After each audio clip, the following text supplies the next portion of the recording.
ناظرین، ہماری خبر کی سرخی ہے بی جے پی لیڈر کا شرمناک بیان۔ یہ بی جے پی لیڈر ہیں، بارہ بنکی کے رہنے والے ہیں اور وہاں کی نگر پالیکا خاتون چیئرمین کے شوہر ہیں جن کا نام رنجیت بہادر شری واستو ہے۔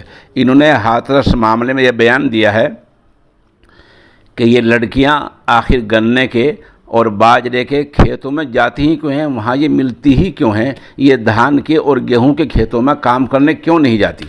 دوسرا بیان یہ دیا ہے کہ جن لوگوں کو اس معاملے میں ملزم بنایا گیا ہے وہ سب بے قصور ہیں، ان کی کوئی غلطی نہیں ہے۔ تیسری یہ مانگ کی ہے کہ ان کو جیل سے رہا کر دیا جائے۔ یہ بی جے پی لیڈر وہ ہیں جن کے خلاف سیتاپور، بارہ بنکی اور لکھنؤ میں سنگین دفعات میں تقریباً 44 مقدمات درج ہیں۔ اس معاملے کو دیکھ کر قومی خواتین کمیشن کی چیئرمین محترمہ ریکھا شرما نے ان کو نوٹس دینے کی تیاری کر لی ہے۔ دیکھنا یہ ہے کہ یو پی سرکار ان کو کب تک گرفتار کرتی ہے۔